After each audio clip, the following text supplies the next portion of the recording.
போயிட்டாங்கன்னா 15,000 கோடி 20,000 கோடி ரூபாய் கொள்ளையடிக்கக்கூடிய கட்சிகள். பணம் என்றால் வங்கக்கடல்ல கூட இருக்கக்கூடிய தண்ணீரை விட தமிழகத்தினுடைய திராவிட கட்சிகள் கையிலே பணம் அதிகம். தொடர்ந்து 10 ஆண்டு காலம் ஆட்சியில் இருந்தவர்கள், அவர்களுக்கும் நமக்கும் தமிழகத்தில் வெறும் 20 லட்சம் ஓட்டு தான் கம்மி. அந்த எதிரியை கூப்பிட்டு அவங்களுடைய தலைவனுக்கு வணக்கம் வைக்க சொல்லி வேண்டிக் கொண்டார்கள். வணக்கம் வைத்து விட்டு வந்திருக்கின்றோம். எங்களுக்கு அது தவறு கிடையாது. 5 முறை முதலமைச்சராக இருந்தவருக்கு மரியாதை செலுத்தியிருக்கு. மோடி ஐயா மேடைக்கு வந்து அந்த நாணயத்தை மோடி ஐயா வெளியிட்டால் புரட்சி தலைவர் ஐயா அவருடைய ரசிகர்கள் எல்லாம் மோடியின் பக்கம் வந்து விடுவார்கள். ஆர்பி உதயகுமார் யாருன்னு மதுரையை தாண்டா தெரியாது. செல்லூர் ராஜா யாருன்னு அந்த செல்லூரை தாண்டா தெரியாது. செல்லூர் ராஜா என்ன சொன்னா, நாங்களும் தான் தூக்கி சம்பந்தம், மக்கள் ஓட்டு போனா நாங்க என்ன பண்றது? அப்பப்ப அதிமுக காரங்க அந்த உண்மையை பேசிடுவோம். திராவிட முன்னேற்ற கழகத்தை ஒழிக்க வேண்டும் என்கின்ற ஒரே காரணத்திற்காகத்தான்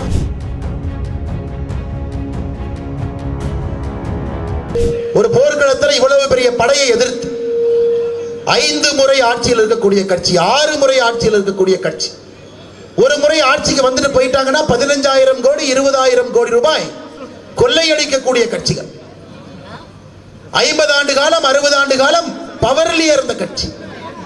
பணம் என்றால் வங்கக்கடல்ல கூட இருக்கக்கூடிய தண்ணீரை விட தமிழகத்தினுடைய திராவிட கட்சிகள் கையிலே பணம் அதிகம். கொள்ளையடித்து சேர்த்து வைக்கப்பட்ட பணம். அதையெல்லாம் எதிர்த்து பாரதிய ஜனதா கட்சியினுடைய தொண்டன் மார்த்தட்டி நின்றான். 2024 பாராளுமன்ற தேர்தலில் மார்த்தட்டி நின்றான். என்ன ஆனாலும் பார்க்கலாம், மக்கள்கிட்ட போவோம், தனியா போவோம், நம்முடைய கூட்டணியின் மூலமாக போவோம், எதிர்த்து நிற்போம். இன்னும் கிட்டத்தட்ட நெருங்கி வந்து விட்டோம். வெற்றியை முத்தமிடும் அளவுக்கு நின்று கொண்டிருக்கின்றோம். மக்கள் நம்மை பார்க்க ஆரம்பித்திருக்கின்றார். ரொம்ப உன்னிப்பா பார்க்கிறாங்க, ரொம்ப கவனிச்சு பார்க்கிறாங்க. ஒரு செய்கையும் ரொம்ப ஆழமா பார்க்கிறாங்க. இந்த கட்சியினுடைய கொள்கை என்ன, தமிழகத்தில் என்ன மாற்றம் கொடுக்க போறாங்க, பாரதிய ஜனதா கட்சி ஆட்சிக்கு வந்தால் என்னுடைய குழந்தையினுடைய தலைமுறை எப்படி இருக்கும்? என் தலைமுறை தான் போயிருச்சு விடுங்க. வருங்கால சந்ததியினுடைய தலைமுறை எப்படி இருக்கும்? காவல்துறைக்கு மரியாதை எப்படி இருக்கும்? அரசு பணியாளர்களுக்கு மரியாதை எப்படி இருக்கும்? விவசாயிகளுக்கு மரியாதை எப்படி இருக்கும்? இல்லத்தரசிகளுக்கு என்ன மரியாதை இருக்கும்? படிப்பவங்களுக்கு என்ன மரியாதை இருக்கும்? எந்த விதமான திட்டங்கள் பாரதிய ஜனதா கட்சி கொண்டு வருவார்கள்? மக்கள் உன்னிப்பா பார்க்கறாங்க. இப்பதான் பார்க்க ஆரம்பிக்கிறாங்க. அதனால் அடுத்த 500 நாட்கள் இதை இன்னும் நம்முடைய வேலையை வேகப்படுத்த வேண்டும், ஆழப்படுத்த வேண்டும், இன்னும் ஆழமாக செல்ல வேண்டும். தோளிலே தட்டி கொடுத்திருக்கின்றார்கள். 108 பூத்துல முதலிடம் கொடுத்திருக்கிறாங்க ஐயா. ஓட்டு போட்ட ஒருத்தரும் யோசித்து தானே போட்டிருப்பாங்க. இதுவரை பாரதிய ஜனதா கட்சிக்கு வாக்களிக்காத நான் இந்த முறை பாரதிய ஜனதா கட்சிக்கு ஓட்டு போடுறேன்னு எத்தனை பேர் போட்டிருக்காங்க ஐயா? 50 லட்சம் பேர் இந்த முறை தாமரைக்கு வாக்களித்திருக்கின்றார்கள். தமிழகத்தில் 50 லட்சம் பேர். 30 லட்சம் பேர் நம்முடைய தேசிய ஜனநாயக கூட்டணிக்கு வாக்களித்திருக்கின்றார்கள். மொத்தமாக தேசிய ஜனநாயக கூட்டணி தமிழகத்தில் 80 லட்சம் வாக்குகள் வாங்கியிருக்கிறது.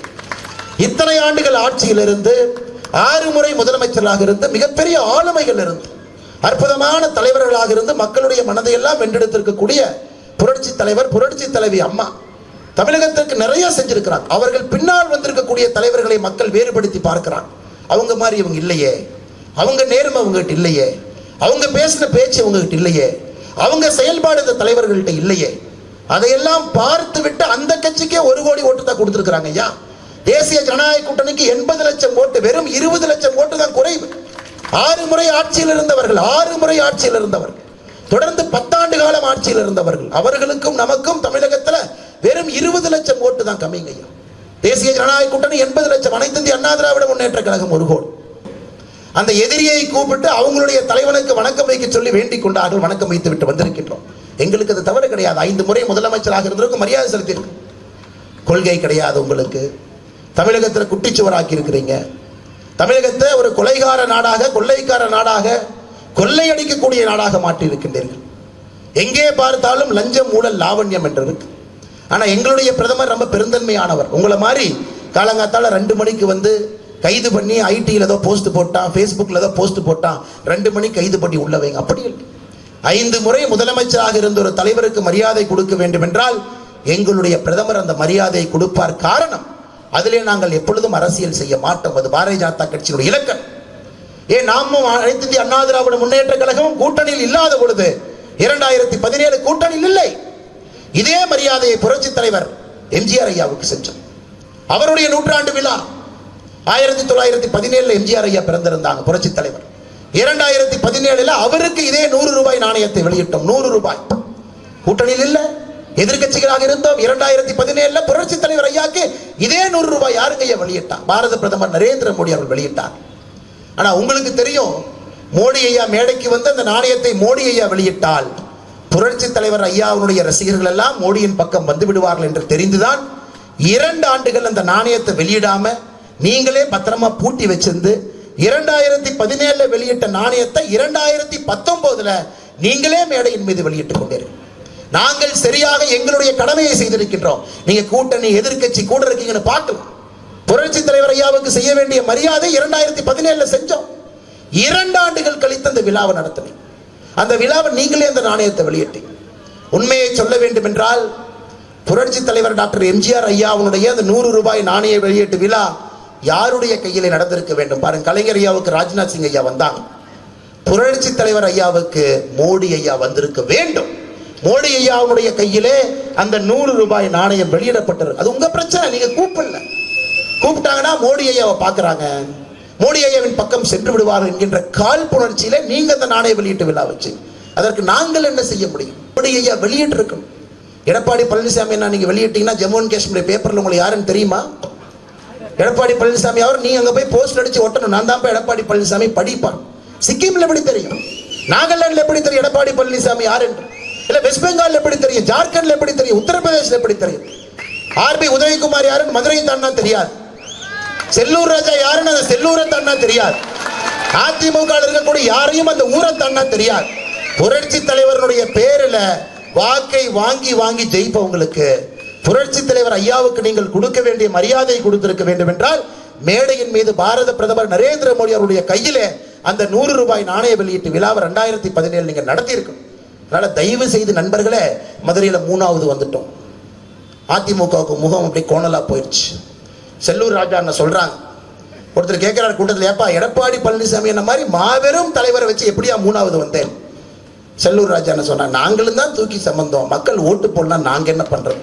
அப்பப்ப அதிமுக காரங்க அந்த உண்மையை பேசிடுறோம். இன்னைக்கு தமிழகத்தில் திராவிட முன்னேற்ற கழகத்துக்கு முற்றிலும் எதிரான நிலைமை இருக்கு. 2026 ஒரு விஷயம் நமக்கு தெளிவாக தெரியும், திமுகவுக்கு எதிராக ஒரு சக்தி ஆட்சியில் வந்து உட்கார போறாங்க என்பது எல்லா மக்களுக்கும் தெரியும்.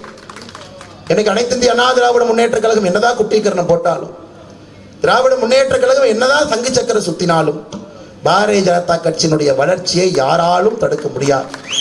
அதுவும் இங்கே பத்திரிகை நண்பர்கள் இருக்கும்போது இன்னொரு விஷயத்தை சொல்ல கடமைப்பட்டிருக்கின்றோம். நாங்கள் எல்லா மோடியின் பின்னால் வந்திருப்பது, உங்களுக்கு கரம் கொடுத்து உங்களோடு நிற்பது, திராவிட முன்னேற்ற கழகத்தை ஒழிக்க வேண்டும் என்கின்ற ஒரே காரணத்திற்காகத்தான் எல்லா வேலையை விட்டுட்டு இங்க இருக்கிறவங்க நாம எல்லாருமே தமிழகத்தில் வந்து உட்கார்ந்துருக்கோம்.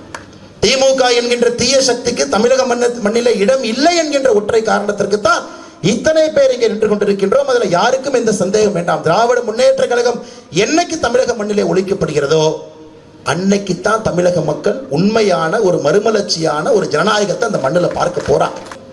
தமிழகத்தில் எப்பொழுதுமே 3வது அணி என்பதை உருவாக விடமாட்டாங்க. கேப்டன் விஜயகாந்த் ஐயா முதலா நாம எல்லாம் பார்த்தோம், 3வது ஒரு அணி வந்துருச்சு, மக்களுடைய அன்பை பெற்றுச்சு, அடுத்த எலெக்ஷன்ல 3வது அணி வந்து விடும் சொன்னோடனே அந்த அணியே காலி பண்ணிட்டாங்க. தமிழகத்தில் இருவரும் திராவிட கட்சிகள் என்ன செய்வாங்க, நாங்க ஐயா அந்த 2 பங்காளிகளை தவிர யாரும் ஆட்சிக்கு வரக்கூடாது என்பதிலே தெல்ல தெளிவாக இருப்பார்.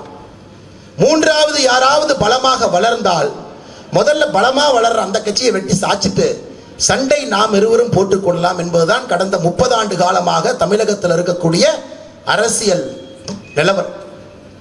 ஐயா மூப்பனார் அவர்கள் ஆரம்பித்து, ஐயா வைகோ அவர்கள் ஆரம்பித்து, நீங்க நல்லா உத்து பாருங்க, கேப்டன் விஜயகாந்த் அவர்கள் ஆரம்பித்து 3வதாக யாரெல்லாம் வருகின்றார்களோ அவர்கள் பின்னால் இந்த 2 திராவிட கட்சிகளும் யுத்தத்தை ஆரம்பிக்கும். அதனால்தான் இன்னைக்கு பாரதிய ஜனதா கட்சியின் மீது மிக அதிகமாக கற்கள் வீசப்படுகிறது. எல்லாரும் மேலையும் தாக்குதல், சிறைக்கு அனுப்புங்க, தவறா எழுதுங்க, தவறா பேசுங்க, கெட்ட வார்த்தையில ஆபாசமா திட்டுங்க, கட்சியினுடைய வளர்ச்சியை தடுப்பதற்கு என்னவெல்லாம் செய்ய முடியுங்க 2 கட்சிகளும் செய்து பார்த்து கொண்டிருக்கின்றார். ஆனால் இது நமக்கு இருக்கக்கூடிய மிகப்பெரிய சவால். கடந்த 30 ஆண்டுகளாக யாரும் செய்ய முடியாததை பாரதிய ஜனதா கட்சி 2026 செய்து காட்ட வேண்டிய கட்டாயம் நமக்கு இருக்குங்க. இதுபோன்ற செய்திகளை மேலும் தெரிந்து கொள்ள எங்களது யூடியூப், ஃபேஸ்புக் மற்றும் ட்விட்டர் ஆப்களை சப்ஸ்கிரைப் செய்யவும்.